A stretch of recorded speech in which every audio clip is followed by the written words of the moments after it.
IPL এর retention বা cricketer ধরে রাখার নিয়মে এসেছে পরিবর্তন। ভারতীয় এবং বিদেশি সব মিলিয়ে সর্বোচ্চ 6 জন ক্রিকেটারকে রিটেইন বা ধরে রাখার নিয়ম চালু করছে আইপিএল কর্তৃপক্ষ।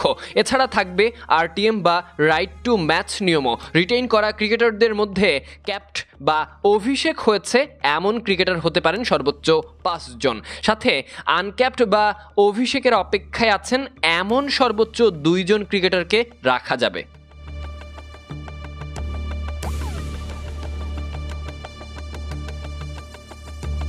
আইপিএলের আসন্ন মৌসুমে মেগা নিলামে থাকছে রাইট টু ম্যাচ কার্ড।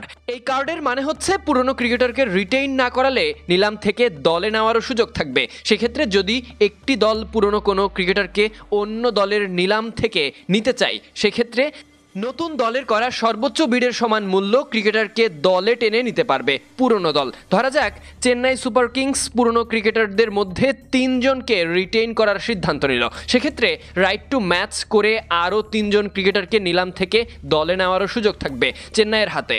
অর্থাৎ সব মিলিয়ে সর্বোচ্চ 6 জন ক্রিকেটারকে রিটেইন করার সুযোগ থাকবে ফ্র্যাঞ্চাইজিগুলোর হাতে। আইপিএলের ইতিহাসে সর্বোচ্চ সংখ্যক ক্রিকেটার রিটেইন করার সুযোগ পেতে যাচ্ছে ফ্র্যাঞ্চাইজিগুলো।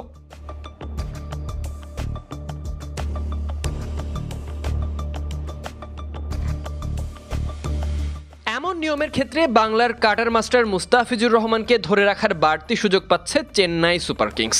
সর্বশেষ আসরে চেন্নাইয়ের হয়ে সবচেয়ে ভালো করা ক্রিকেটারদের মধ্যে একজন দ্য ফিজ, ফলে তাকে নিশ্চিতভাবে রিটেইন করাতে চাইবে চেন্নাই। যদি রিটেইন নাও করা যায়, সেক্ষেত্রে নিলাম থেকে বিড করে অথবা রাইট টু ম্যাচ কার্ড ব্যবহার করে দলে ভেড়ানো যাবে ফিজকে। এছাড়া মহেন্দ্র সিং ধোনিকে চাইলেও রিটেইন করাতে পারবে চেন্নাই। গত 5 বছরের মধ্যে কোনো আন্তর্জাতিক ম্যাচের একাদশে না থাকা অথবা বিসিসিআইয়ের কেন্দ্রীয় চুক্তিতে না থাকা ক্রিকেটারকে অনভিষিক্ত ক্রিকেটার বিবেচনায় রিটেইন করার সুযোগ ফিরিয়ে আনা হচ্ছে।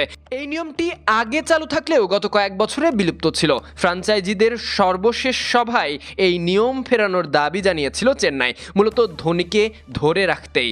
চেন্নাইয়ের দাবি মেনে শুধুমাত্র ভারতীয় ক্রিকেটারদের জন্য এই নিয়ম ফিরিয়েছে আইপিএল কর্তৃপক্ষ। ফলে আশা করা যাচ্ছে এই নিয়মে ধোনিকে রিটেইন করাতে যাচ্ছে চেন্নাই সুপার কিংস।